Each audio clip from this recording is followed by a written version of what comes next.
반갑습니다. 네. 네, 저만 반가운가요?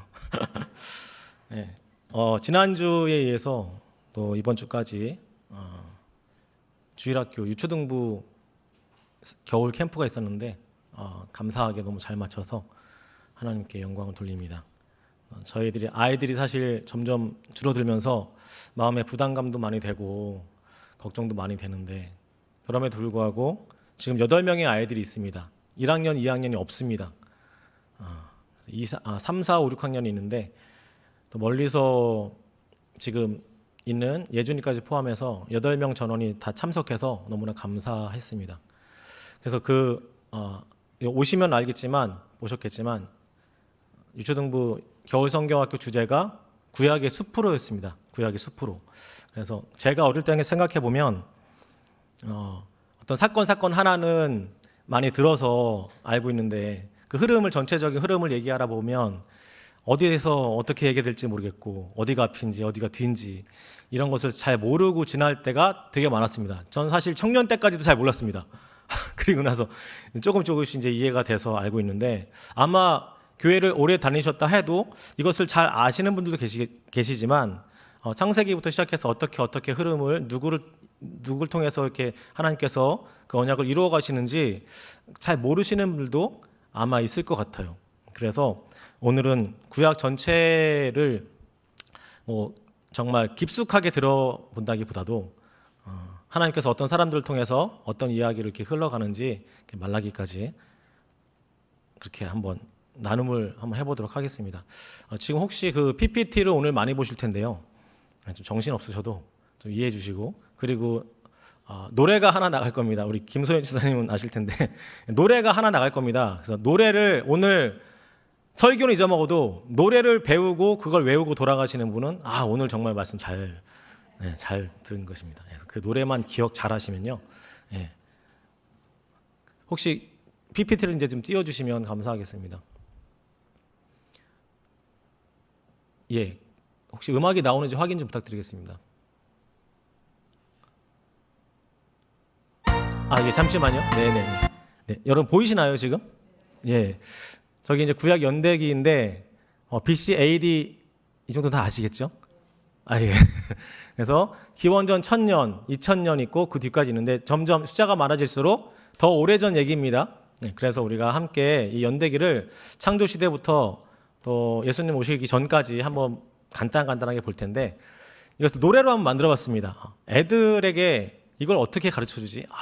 되게 잘못하면 힘들고 지루할 수 있는데 그래서 노래를 한번 만들어봤는데 여러분에게도 꼭 필요할 것 같아서 혹시 아시는 분은 필요 없다고 생각하지 마시고 집에 가시면 모르시는 분들도 자녀분들도 계시고 남편도 계시니까 함께 일주일 동안 이 노래를 묵상해 보았으면 좋겠습니다. 그럼 한번 배워보겠습니다. 한번 쭉 읽어볼까요? 1번부터 시작. 창조, 족장, 출애굽, 광야, 가나안 정복, 사사, 통일왕국, 분열왕국, 포로, 풀려나고 성전 재건. 이게 구약의 흐름으로 이제 쭉 가는 건데 이걸 노래로 함께 불러보겠습니다. 창조, 족장, 출애굽, 광야, 가나안 정복하고 사사 다스렸네.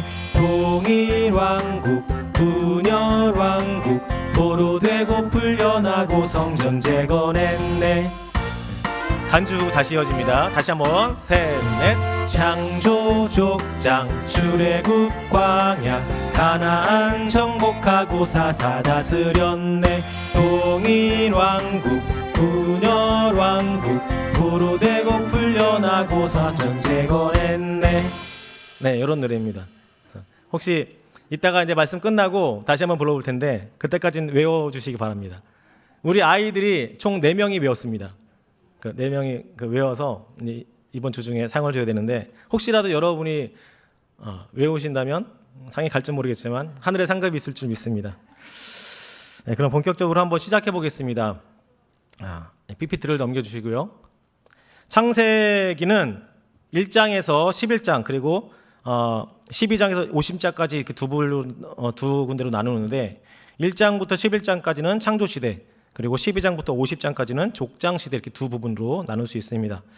창조시대는 총 4개의 단어로 말할 수 있습니다. 처음에는 읽어볼까요? 시작. 창조, 타락, 대홍수, 바벨탑.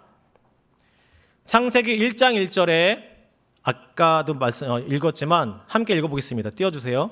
시작. 하나님께서 천지를 창조하시니라. 네, 이런 선언으로 시작합니다. 창세기를 통해서 이 세상과 우리 인생의 주인이 내가 아니라 여호와 하나님이신 것을 분명히 말씀하고 있습니다. 말씀으로 천지를 창조하신 하나님은 인간을 만드시고 모든 것을 허락하셨지만 어떤 거요? 선악과를 먹지 말라고 분명히 말씀하셨습니다. 하지만 인간은 어떻습니까? 하지 말라면 더 하지 않습니까? 그래서 궁금하기도 하고, 그리고 그 옆에서 뱀이 이걸 먹으면 하나님처럼 된다, 눈이 번쩍 띄어서 하나님처럼 될 수 있다라는 그런 유혹에 넘어가서 따먹게 되죠. 결국 아담과 하와는 하나님의 나라인 에덴 동산에서 쫓겨나고 맙니다. 아담과 하와 사이에 태어난 가인은 동생 아벨을 죽이고, 하나님께서는 그 가인을 통해서 역사를 흘러가시게 하는 것이 아니라 셋, 다시 낳은 자식 셋을 통하여서 하나님 나라를 이어가게 하십니다. 가인의 후예로 시작된 세상 나라는 시간이 갈수록 계속해서 죄를 짓게 됩니다. 결국 하나님은 세상 나라를 심판하기로 작정하셨죠. 그러나 모두 쓸어버리지 않고 셋의 후손인 한 명, 누구죠? 노아를 통해서 다시 하나님 나라를 이루어 가십니다. 그렇게 엄청난 사건이 있었음에도 불구하고 노아의 후손들은 역시나 죄를 계속해서 불법을 저지릅니다. 바벨탑을 쌓아서 하늘 끝까지 닿게 하자, 우리의 이름을 알리자 해서 자기들의 교만함을 사람들에게 나타나 보이죠. 하나님에게 대적하는 그런 교만한 행동을 하기 시작합니다. 하나님께서는 그 노아의 방주를 통해서 물로 다시 심판하셔서 다시는 내가 너희에게 물로 심판하지 않겠다 약속하셨습니다. 하지만 물로 심판을 하지 않을 뿐이지 다른 것으로 또 심판을 하게 됩니다. 언어와 민족을 다 나눕니다. 다 흩어버리십니다. 그래서 다양한 언어가 생겼고, 다양한 사람들이 그 언어를 가진 사람들끼리 민족이 되어서 또 뿔뿔이 흩어지게 됩니다. 이렇게 창조 시대가 끝나게 되죠. 그리고 12장부터 50장까지 족장의 시대가 열리게 됩니다. 하나님은 노아의 아들 셈의 후손인 아브라함을 통해서 본격적인 구원의 역사를 이루어 가십니다. 족장 시대는 3가지 문장으로 말할 수 있는데요. 첫 번째는 아브라함의 부르심입니다. 아브라함이 살던 우르는 바벨론 남부 지역으로 바벨탑을 쌓았던 그 시나이 평지 부근입니다. 그리고 아브라함의 아버지는 데라는 우상장수였죠. 그래서 하나님은 그 죄가 가득한 그곳에서 아브라함이 떠나길 원하셨습니다. 그래서 다시 하나님의 일을 시작하기 원하셨습니다. 그때 아브라함의 나이가 75세였습니다. 75세 이상 되시는 분 계십니까? 다 젊으시네요. 네. 하란을 걸쳐 가나안 땅으로 아브라함을 보내십니다. 그리고 두 번째는 하나님이 아브라함을 훈련하십니다. 하나님은 25년 동안 그의 삶에 깊이 개입하셔서 믿음과 순종을 계속해서 요구하십니다. 떠나라 하시고, 또 버리라 하시고, 또 가라 하시고, 이스마엘을 버리라 하시고, 또 100세에 낳은 그 아들 귀한 자식 이삭을 제물로 바치라고 하십니다. 그런데 아브라함은 어땠죠? 바칠 마음이 있어서 데려갔습니다. 바치기 직전에 천사가 나타나서 됐다 그만해라 하고 다른 것을 제물로 드렸죠. 이렇게 아브라함은 절대적으로 자식보다도 하나님의 말씀에 순종하는 믿음의 사람이었습니다. 그때서야 하나님은 아브라함을 믿음의 사람으로 인정하시죠. 이런 과정들은 아브라함을 믿음의 조상으로 만드시려는 하나님의 훈련이었습니다. 아브라함은 하나님을 믿었기에 하나님 말씀에 순종하는 삶을 살아갔습니다. 그리고 세 번째는 약속을 성취하신다는 겁니다. 아브라함이 죽을 때 자기의 소유의 자식은 이삭 한 명뿐이었습니다. 그리고 그가 가진 땅은 사라가 묻힌 막벨라 굴, 그 땅뿐이었습니다. 사람들이 보기에는 실패한 인생 같았지만 하나님께서는 아브라함에게 하신 약속을 그의 후손인 이삭과 야곱 그리고 요셉을 통해서 다 이루어 가십니다. 그리고 그 약속은 마침내 아브라함의 자손 중에서 땅의 모든 족속을 구원하실 예수 그리스도를 보내심으로 성취하게 됩니다. 하나님은 아브라함을 부르셨고 또 훈련하셨고 약속을 성취하셨습니다. 혹시 여러분은 지금 어느 위치에 계십니까? 부르심의 위치에 계십니까? 아니면 계속 훈련 중이십니까? 아니면 하나님께서 여러분을 통해서 어떤 일을 이루어 가고 계십니까? 분명한 사실은 끝내 하나님께서는 우리를 통해서 그 약속을 이루신다는 사실입니다. 다음은 출애굽 사건입니다. 애굽에서 총리가 된 요셉은 기근 때의 아버지 야곱과 그의 형제들을 포함한 약 70여 명의 가족들을 애굽으로 불러들입니다. 그리고 비옥한 고센 땅에서 바로의 가축들을 돌보게 하죠. 야곱과 그의 가족들이 애굽 땅으로 내려간 것은 불순종의 결과가 아니라 하나님께서 일단 이스라엘 민족을 번성케 하시려는 하나님의 계획이 나타난 것입니다.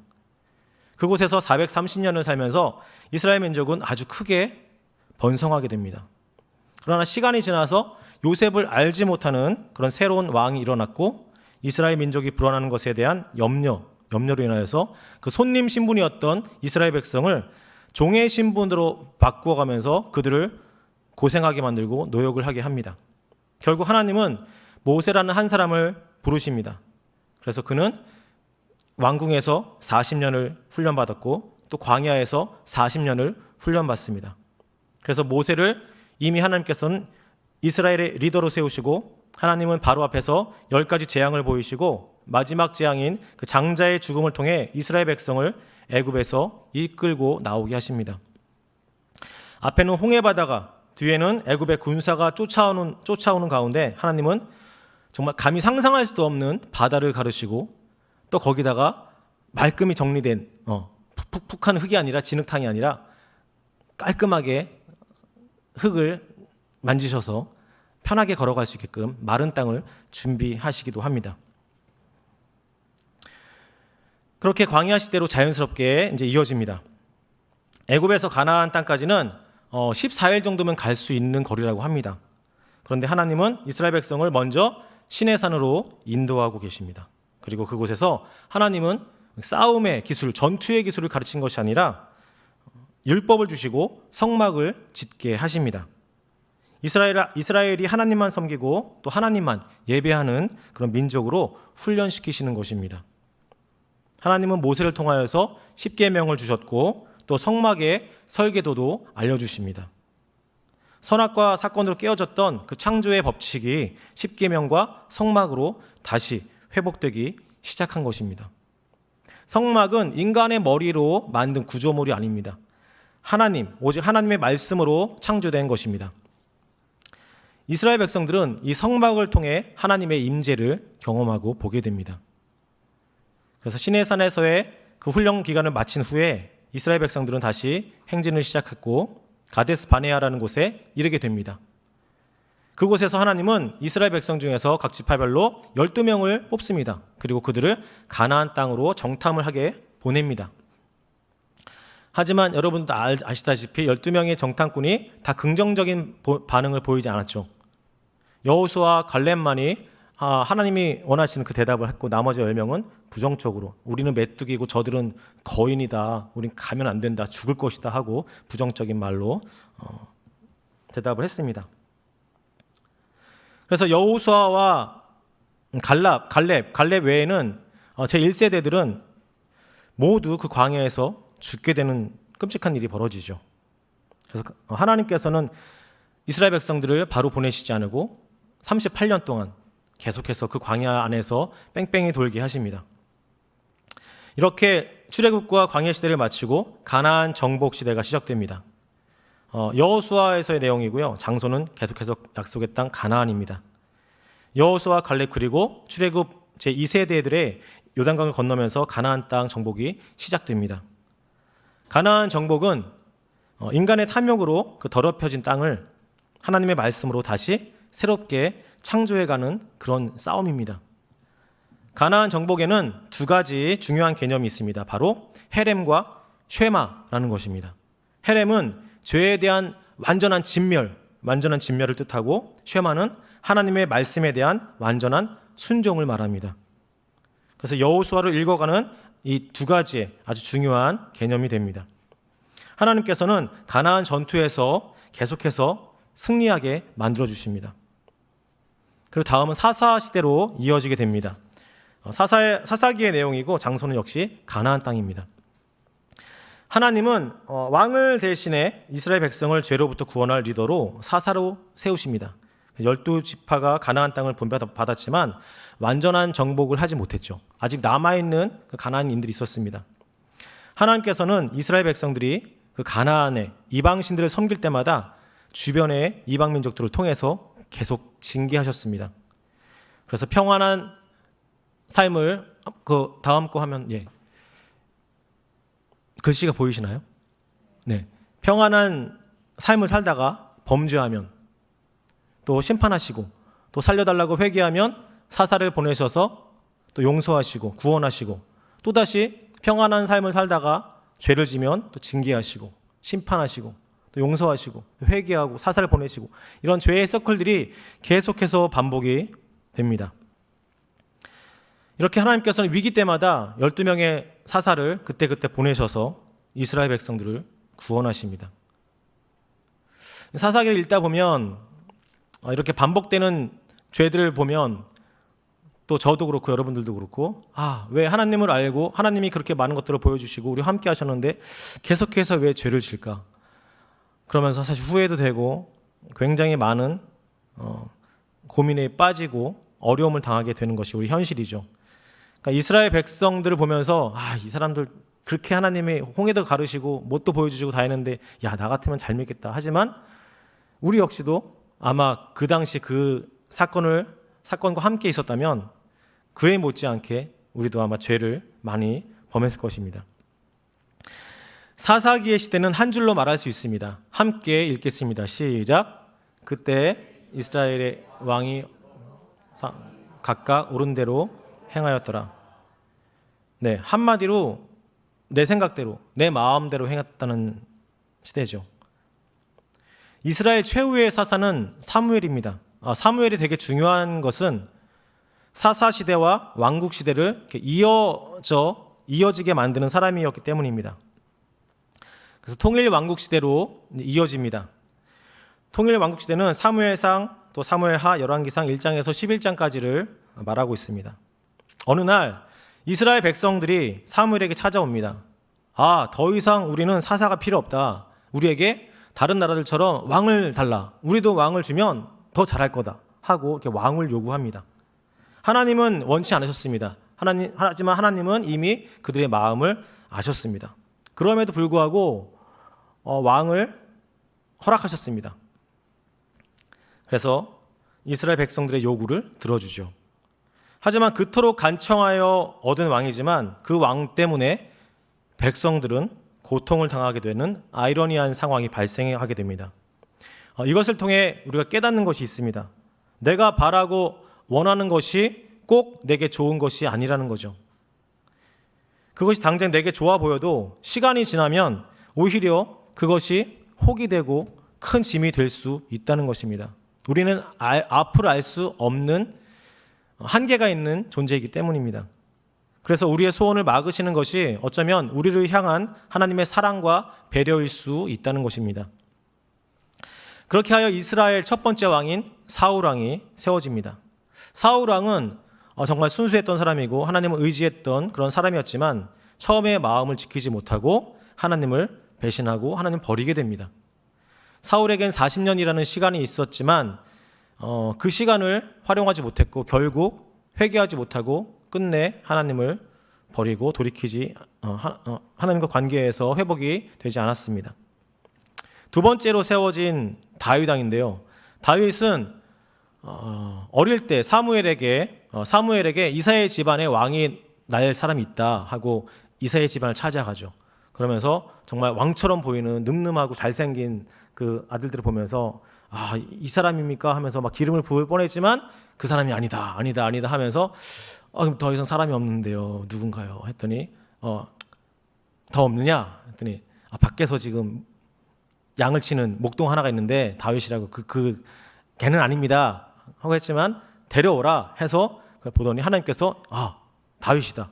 이 사람이다 하고 그에게 그때 당시 다윗의 나이가 15살이었죠. 15세의 나이에 기름을 붓습니다. 하지만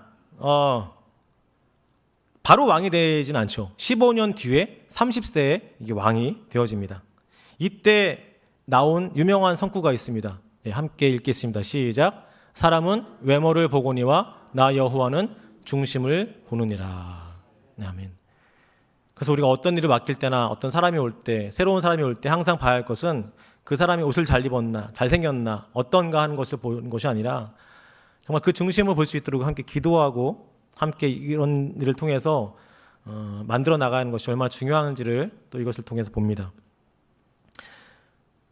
15년 정도 다윗은 계속해서 하나님께 훈련을 받습니다.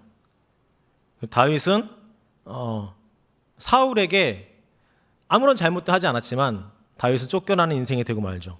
다윗과 골리앗의 싸움에서 골리앗을 넘어뜨림으로써 사람들은 그 다윗을 찬양합니다.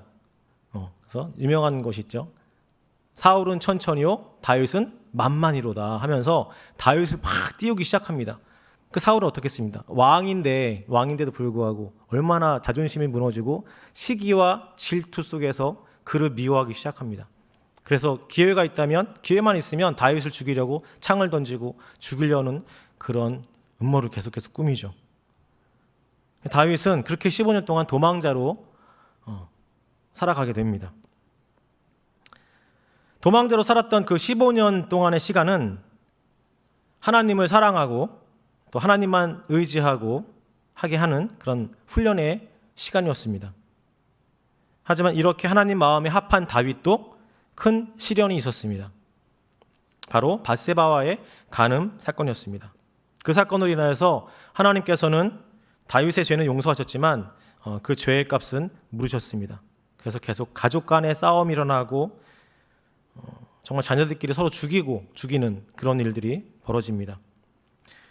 또 사람까지 죽이는 큰 아픔의 실수가 있었죠. 하지만 다윗은 그런 큰 실수 앞에서도 하나님 앞에 아주 크게 회개를 합니다. 철저하게 회개를 합니다. 그러면서 하나님께 용서를 구하고 용서를 받습니다. 다윗의 삶을 보면 정말 늘 평탄치는 않았지만 매일매일 그 어려움 가운데서도 하나님과 동행하려고 하는 마음들, 그의 모습들을 우리는 본받고 있습니다. 다윗 왕 역시 사울 왕과 마찬가지로 40년 동안 이스라엘을 통치하게 됩니다. 또 세 번째 왕으로 세워진 솔로몬은 1000번제와 또 성전 봉헌을 통해 큰 축복을 받습니다. 솔로몬 역시 40년 동안 이스라엘을 통치합니다. 솔로몬은 하나님께 큰 축복을 받았지만 그의 말년은 그렇게 아름답지 않았습니다. 솔로몬 이후로 통일 왕국 시대가 끝나고 분열 왕국 시대를 맞게 됩니다. 통일 왕국의 분열은 솔로몬의 죄와 또 그 아들 르호보암의 교만 때문이었습니다. 하나님께서는 왕이라면 반드시 지켜야 한다고 말씀하신 그 신명기 말씀이 있습니다. 신명기 17장의 말씀을 솔로몬은 모두 어깁니다. 여자를 많이 두지 마라. 병거와 말을 많이 두지 마라. 이런 말씀이 있는데 그것을 모두 솔로몬은 어깁니다. 그는 나라를 지킨다는 명목으로 주변 나라들과 정략 결혼을 맺어 수많은 아내와 또 거기에 따라오는 우상이 들여오게 했으며 또 병거 부대와 기마 부대를 창설하게 됩니다. 또한 성전 건축으로 수많은 노역에 시달렸던 백성들이 솔로몬 이후 다음 왕이 될 르호보암을 찾아갑니다. 그러면서 우리가 솔로몬 때 너무나 힘든 고역 때문에 지쳤습니다. 좀 우리를 편하게 좀 해주십시오 하고 르호보암에게 간청을 했는데 르호보암이 아주 확실하게 대답을 합니다. 우리 함께 열왕기상 12장 14절을 읽어보겠습니다. 시작. 내 아버지는 채찍으로 너희를 징계하였으나 나는 정갈 채찍으로 너희를 징치하리라. 네. 한마디로 아버지보다 내가 더 세게 하겠다는 겁니다. 그는 백성들의 신음소리를 무시했고 소통이 되지 않는 왕이었습니다. 이렇게 이스라엘은 솔로몬의 아들 르호보암이 다스리는 남유다와 또 솔로몬의 신하였던 여로보암이 다스리는 북이스라엘, 이 두 나라로 갈리게 됩니다. 그래서 북이스라엘의 왕이 된 여로보암은 얼마 지나지 않아 금송아지 산당을 짓는 어처구니 없는 그런 짓을 합니다. 명절 때마다 북이스라엘 백성들이 절기나 제사를 지키기 위해서 남유다를 방문하고 예루살렘으로 내려가는 것이 그의 마음을 굉장히 불안하게 했던 것 같습니다. 결국 단과 베델 양 끝에 금송아지 산당을 만들어 놓고 거기서 예배하도록 합니다.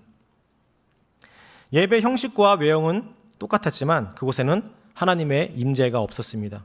왜냐하면 그곳은 하나님의 말씀으로 세워진 성전이 아니라 인간의 탐욕으로 만들어낸 그냥 건물일 뿐이었기 때문입니다.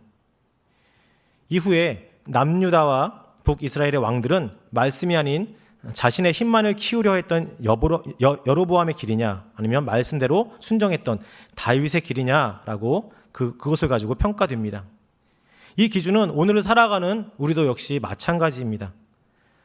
안타깝게도 이스라엘의 왕들은 대부분 여로보암의 길로 따라갑니다. 다음은 포로 시대 그리고 포로 귀환 시대입니다. 수많은 예언자들 통해서 돌이키라고 말씀하신 그 하나님의 경고를 무시한 결과 북이스라엘은 BC 722년 아수르에 의해서 완전히 멸망됩니다. 그리고 남유다는 기원전 586년 바벨론에 의해서 멸망이 됩니다. 그리고 남유다의 백성들은 나라를 빼앗겼고 포로로 가게 되죠. 그러나 하나님은 자신의 백성을 결코 포기하지 않으십니다. 그것을 말씀을 통해서 말씀하고 계십니다. 다니엘서 9장 2절 말씀입니다. 같이 읽겠습니다. 여호와께서 말씀으로 선지자 예레미야에게 알려주신 그 연수를 깨달았나니 곧 예루살렘의 황폐함이 70년 만에 그치리라. 아멘. 네, 이 말씀은 이루어집니다. 이스라엘 백성이 바벨론 포로 생활을 한 지 70년이 되었을 때 하나님은 바벨론 옆에 있는 바사 제국, 즉 페르시아 제국을 왕국을 사용하셔서 바벨론을 칩니다. 그리고 바사의 그 고레스 왕은 이스라엘의 포로 귀환 명령을 합니다. 에스라 1장 2절에 이렇게 말합니다. 바사 왕 고레스는 말하노니 하늘의 하나님 여호와께서 세상 모든 나라를 내게 주셨고 나에게 명령하사 유다 예루살렘의 성전을 건축하라 하셨나니 라고 말씀하고 있습니다. 이렇게 포로 귀환은 1차에서 3차까지 진행이 됩니다. 그리고 스룹바벨을 중심으로 예루살렘 성전이 재건되었고 또 느헤미야를 중심으로 성벽이 재건되었습니다. 물론 그때도 재건하면서도 방해하는 방해꾼이 많았지만 하나님께서는 그들과 함께 하셨습니다. 그리고 에스라를 통해서 하나님 말씀 앞에 다시 회개하고 회복하는 그런 예배의 회복이 있는 그런 시간을 보냈습니다. 그리고 마지막으로 이제 침묵 시대가 나옵니다. 포로에서 돌아온 이스라엘은 성전과 성벽을 재건하고 오실 메시아를 기다리지만 100여 년이 지나도 메시아가 오지 않자 예배를 점점 소홀하게 됩니다.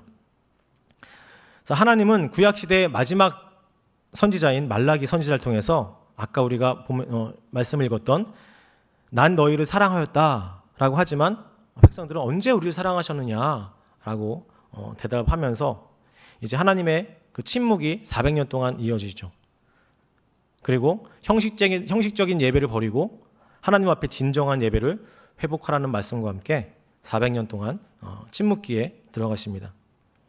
이 기나긴 침묵은 예수 그리스도께서 탄생하실 때까지 계속 이어집니다. 하지만 침묵이라는 이 400년 동안의 기간에도 하나님께서는 여전히 준비하시고 계획하시고 또 일하시고 계셨습니다. 우리에게도 때때로 하나님께서 내 기도에 침묵하시는 건 아닌지, 제대로 내가 하나님을 믿고 있는지, 왜 하나님은 나에게 말씀 안 하시지? 하고 힘들 때가 있습니다. 하지만 그때도 우리가 눈에 보이지 않고 들리지 않을 뿐이지 하나님께서는 여러분 한 사람 한 사람을 위해서, 저를 위해서 일하고 계심을 우리는 그것을 믿고 의지해야 합니다. 우리가 때로 외롭고 혼자인 것 같습니다. 때로 아픔이 많아서 절망할 때가 있습니다. 하지만 하나님은 계속해서 우리 머리털까지 세신 받으신 그 하나님께서 우리를 아시고 우리 모든 것을 이해하시고 앞으로 계획을 다 아시는 하나님이시기 때문에 우리는 그 하나님을 믿고 따라야 할 줄 믿습니다. 우리는 여전히 하나님의 자녀입니다. 우리가 다윗과 같이 누구와 같이 실수를 하여도 하나님은 우리를 포기하지 않는 하나님이십니다. 여전히 사랑하시고 또 지금도 살아계셔서 역사하시는 살아계신 하나님이십니다. 그런 하나님을 우리가 구약 연대기를 통해서 짧게 이렇게 얘기를 드렸지만 결국은 천지를 창조하신 목적이 우리를 사랑하기 때문입니다. 우리 한 사람을 우리를 사랑하셔서 우리에게 하나님의 그 모든 것들을, 그 능력을 보이시고 우리와 함께 하시길 원하는 그 하나님의 마음입니다. 우리가 그 마음을 다 알 수는 없지만 교회를 통하여서, 예배를 통하여서, 말씀을 통하여서, 기도를 통하여서 하나님이 얼마나 우리를 사랑하고 아끼시는지를 늘 확인하며 살아가는 우리가 되길 소망합니다. 그런 의미에서 그런 의미에서 우리 처음에 배웠던 구약 연대기 송을 한 번 더 불러보시고 마치도록 하겠습니다. 둘, 셋, 넷. 창조 족장 출애굽 광야 가나안 정복하고 사사 다스렸네. 통일 왕국 분열 왕국 포로되고 풀려나고 성전 재건했네. 다시 한번 셋, 넷. 창조 족장 출애굽 광야 가나안 정복하고 사사 다스렸네. 통일 왕국 분열 왕국 포로되고 풀려나고 성전 재건했네. 함께 기도하겠습니다. 하나님 아버지, 구약의 말씀을 통해서 우리가 죄 가운데 서지 않기를 원하시는 하나님을 봅니다. 또 우리를 믿음의 사람으로 세우기 위해 다양한 훈련을 허락하심도 보게 됩니다. 하나님, 지금 세상은 정말 금신상보다 더한 우상이 될 만한 너무나 많은 것이 존재하는 시대를 우리가 살아가고 있습니다.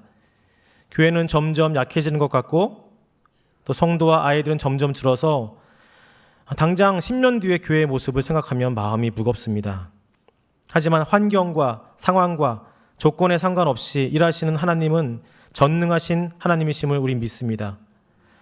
아브라함이 전적으로 하나님을 신뢰하고 믿었던 것처럼 우리가 어려운 일을 당할 때 더 하나님을 신뢰하고 믿음으로 견고히 설 수 있도록 늘 우리와 함께하여 주옵소서.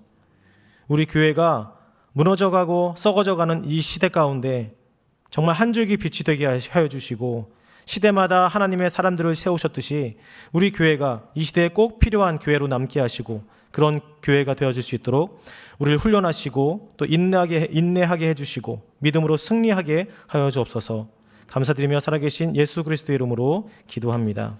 아멘.